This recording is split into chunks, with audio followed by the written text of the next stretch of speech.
सो विकास, जैसा आपने कमेंट करा था कि बच्चों मतलब बहुत सारे बच्चे ये कह रहे हैं कि जो कॉम्प्रिहेंशन है वो बहुत टफ है। देखो, आगे बढ़ने से पहले मैं एक चीज़ ज़रूर बोलना चाहूँगी कि फिर ना सब लोग नेगेटिव कमेंट करते हैं कि यहाँ बैठ के बोलना बड़ा आसान होता है। एक चीज़ बहुत अच्छे से क्लियर करना चाहूँगी कि हर इंसान की अपनी वीकनेस होती है, हर इंसान की अपनी एक स्ट्रेंथ होती है, ठीक है। क्योंकि मेरी स्ट्रेंथ जो है वो कॉम्प्रिहेंशन है, तो मैंने अभी इनको करके देखा। मैंने एक क्वेश्चन आंसर्स की जो रिप्लाई की वीडियो बनाई थी, मैंने उसमें भी बोला था कि पहले मैं खुद करके देखूंगा फिर ही आपको कुछ आइडिया उसमें दूंगी। सो मैं पहले एक चीज बता देती हूँ यहाँ पे, अगर आप उसको देखो इन टर्म्स ऑफ जो लैंग्वेज का लेवल है, ठीक है, हाँ डेफिनेटली उन्होंने जो वोकैबुलरी है वो काफी मुश्किल यूज करी है, और कुछ कुछ वर्ड्स का मतलब तो मुझे भी नहीं पता था। तो ऐसा होता है कि ठीक है, क्योंकि वोकैबुलरी बहुत बड़ी होती है यार। आप एक वर्ड को कितनी तरह से जो है वो प्रोनाउंस कर दो, मतलब सॉरी नॉट प्रोनाउंस, कितनी तरह से आप एक वर्ड के लिए उसके सिनोनिम का इस्तेमाल कर दो। तो बहुत सारे सिनोनिम्स होते हैं एक वर्ड के, और एक वर्ड बहुत सारे कॉन्टेक्स्ट में जाके मतलब को डिफाइन करता है जो हम बोलना चाहते हैं। तो ये चीज है। अब जब मैंने कॉम्प्रिहेंशन को पढ़ा, अपना बताऊं मैं पहले, चलो मैं बता देती हूँ अपना, फिर पूरी बात सुन के जाना प्लीज, बिना सुने कमेंट मत करना, क्योंकि मुझे ही पता है मैं पेपर हॉल में नहीं बैठी हूँ, एग्जामिनेशन हॉल में नहीं बैठी हूँ, मैं घर में बैठी हूँ, ठीक है। और मेरे कोई नंबर यहाँ पे देखने नहीं आ रहा, तो मैं कुछ भी बोल सकती हूँ, ठीक है। तो मेरी किसी भी बात पे यकीन बेशक मत करना, बट ये बोलना चाहती हूँ मैं कि देखो यार, आपको जैसे मैंने बताया कि कॉम्प्रिहेंशन मेरी स्ट्रेंथ है, ठीक है। तो मैंने सारे क्वेश्चंस करे उसके, और मैंने साथ साथ इनसाइड आईएएस से डाउनलोड करा था, सेट ए करा था मैंने, और उसी के साथ से मैंने आंसर भी चेक कर लिए कि क्या सही है क्या गलत है। तो एक दो क्वेश्चन में जहां मैंने अपने दिल की नहीं सुनी, जहां थोड़ा मैंने एक टेंस होकर सोचा कि नहीं ये होगा, वहां पे मैंने गलती की, वहां पे मेरा आंसर गलत आया एक दो क्वेश्चन में। उसके बाद कुछ क्वेश्चंस करे, एक दो में ऐसा है कि जो मैं आंसर दे रही हूँ वो आंसर भी उसमें है, और एक और ऑप्शन का आंसर भी है, तो वो यूपीएससी की बताएगी। बट इतना मैं कह सकती हूँ कि मेरी कॉम्प्रिहेंशन में 90% एक्यूरेसी है। अब इस मेरी स्टेटमेंट से पता नहीं क्या जो है वो बवाल हो जाएगा, क्योंकि मुझे पता है मेरी स्ट्रेंथ क्या है, तो मेरी कॉम्प्रिहेंशन है। तो मेरा जो कॉम्प्रिहेंशन को करने का तरीका है वो बिल्कुल वेरी करता है। आप लोग शायद कॉम्प्रिहेंशन को शुरू से पढ़ते हो, बट मैं ऐसे नहीं पढ़ती। मैं उसको ऑप्शन से करने की कोशिश करती हूँ कि मैं पहले ही अपने एक या दो ऑप्शन को वहां से एलिमिनेट कर लेती हूँ। शायद एक माइंडसेट ऐसा बन चुका है, एक अप्रोच बन चुकी है, तो शायद मेरे से वो क्वेश्चंस हो गए और तो मेरी एक्यूरेसी आ गई। और इस सिर्फ यूपीएससी के लिए मैंने कभी इंग्लिश में मेहनत नहीं करी, मैंने वाक्य में इंग्लिश में मेहनत करी थी। एज आई टोल्ड यू कि आई ट्रेन्ड मेनी पीपल, है ना, I worked as an trainer. So even I use to teach to people जो कि who use to appear in the examination named IELTS. So I even told you about that, right? So on the behalf of that hard work that I did in the previous year, yeah, on the behalf of that I can say that कि अच्छा I have a 90% accuracy in the comprehensions. एक चीज तो ये है, and दूसरा there is the approach, ठीक है, there is an approach to solve the questions, and एक ना, चलो इस चीज में बाद में वीडियो बना दूंगी मैं, छोड़ो फिर यार, फालतू में ना लोग कमेंट करते हैं, देख के भी दिल दुखता है यार कि छोड़ो। अब देखो, हाँ वाक्य में मुश्किल थी कॉम्प्रिहेंशन, उस बच्चे के लिए तो बिल्कुल ही मुश्किल है, क्योंकि हम जो इंग्लिश पढ़ते हैं वो नॉर्मल है कि हम अपनी चीज को कन्वे कर पाए, ठीक है। हम यहाँ पे कोई आइल्स का एग्जाम देने नहीं बैठे, we are not here to appear in the examination of PTE, we are not here to give the examination of TOEFL, या we are not here for these language testing examination. हमें यहाँ पे कोई language का score नहीं लेना कि हम C1 है, B है, A है, क्या है, इंटरमीडिएट है, मॉडरेट लेवल पे है या एडवांस स्टेज पे है, तो ये चीजों का हमें कुछ नहीं लेना होता, ठीक है। अब यहाँ पे सवाल है कॉम्प्रिहेंशन का। यार मैं चश्मा उतारना भूल गई, तो मैं सोचूं मुझे इतना अजीब क्यों लग रहा है।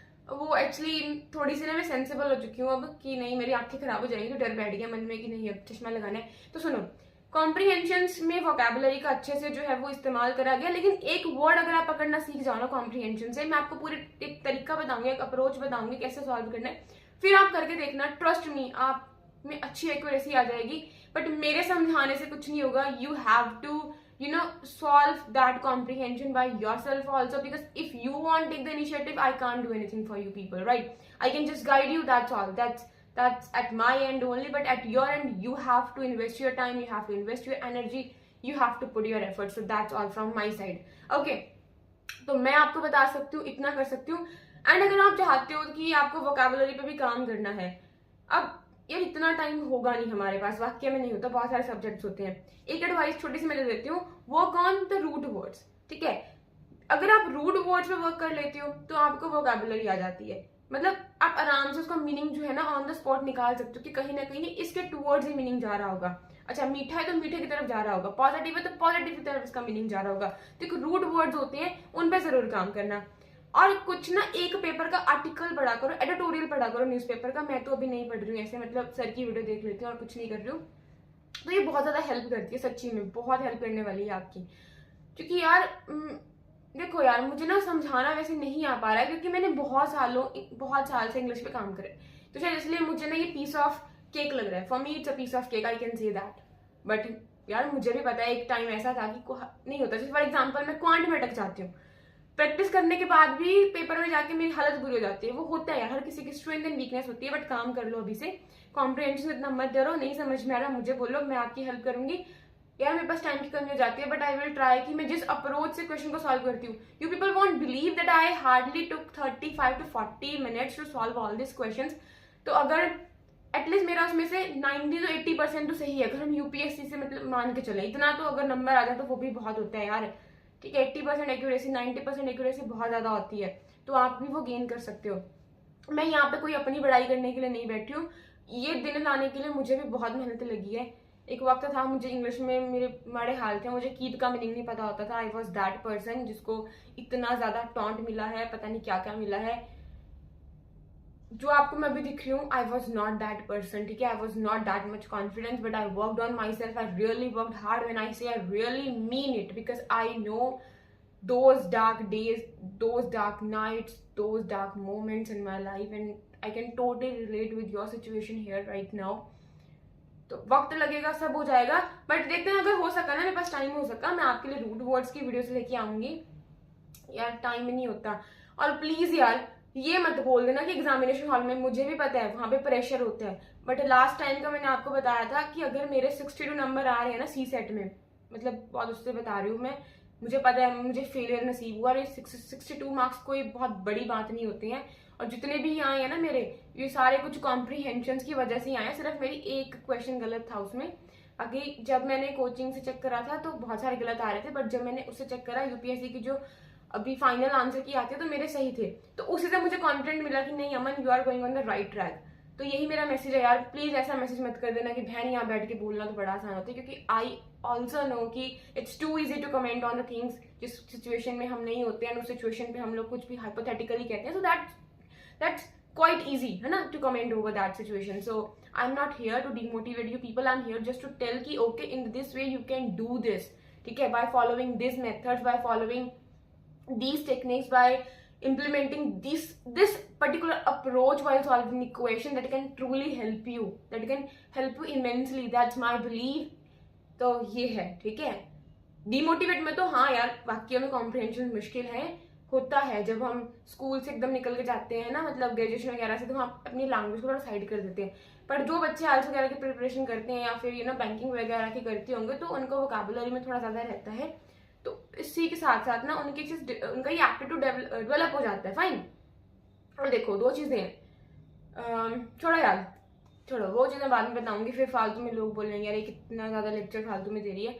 हाँ मुझे भी पता है, मुझे अभी तक कोई कामयाबी नहीं मिली है, बट जिस चीज़ में आई हैव अ स्ट्रेंथ, उस चीज़ में जब मैं अपने फेलियर्स को एक्सेप्ट करने में देर नहीं लगाती ना, so when it comes to my strength I truly stand by that. So that's all.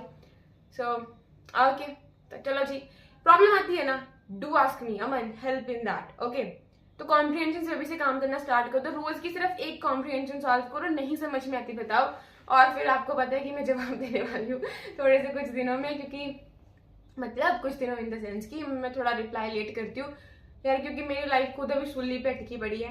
इसके बाद मैं एग्जाम कभी नहीं दूंगी, इस बार आखिरी बार एग्जाम दूंगी, फिर मैं छोड़ दूंगी। ये मैंने ये मन पूरा बना लिया है, ये मेरा माइंडसेट अब बन चुका है, ठीक है। सो यार ये एप्टीट्यूड होता है और कुछ नहीं होता। अब एप्टीट्यूड का मतलब मैं आपको तब समझाऊंगी जब हम एथिक्स करेंगे, और कुछ नहीं है। अब समझ में आया मैं आपको क्यों हर एक वर्ड का मतलब समझाती हूँ जब कोई भी चीज करवाती हूँ, क्योंकि मुझे पता है कि कौन सी चीज पता नहीं कब हेल्प कर जाए। समझ में आया? तो जब मैं कोई मैगजीन करवा रही हूँ, कोई भी चीज करा रही हूँ, तो आपने देखा होगा मैं हर एक, वहां पे आपको इंग्लिश नहीं पढ़ा रही होती, मैं आपको वहां पे कॉन्टेक्स्ट समझा रही होती हूँ कि किस कॉन्टेक्स्ट में उस वर्ड का इस्तेमाल करा गया है। तो चलो चलती हूँ फिर मैं। Okay bye and thank you Vikas, आपकी वजह से मुझे एक टॉपिक मिला, और वो एक वाक्य में बहुत अच्छा टॉपिक था, जिस सो दैट मतलब कुछ नहीं, कहने का मतलब ये है कि मैं उस पर वीडियो बना पाई और मुझे टॉपिक मिल गया और मुझे भी मिल गया कि वाकई में उस पॉइंट पे बच्चों की हेल्प कर पाऊँ। मैं बच्चे बोलने की मुझे आदत है क्योंकि आई यूज टू टीच, तो बच्चे बच्चे बच्चे बच्चे निकलते, but no you are not बच्चे, यू आर माई ऑफिसर्स। तो ऑफिसर्स अभी लेती हूँ मैं आपसे बाय, मिलूंगी फिर नई वीडियो के साथ में। इसको मैं ऐसे पोस्ट कर देती हूँ, I am not you not attaching this to my blog because मुझे अपने ब्लॉग को बेफालतू लंबा नहीं करना। So okay, bye everyone, bye.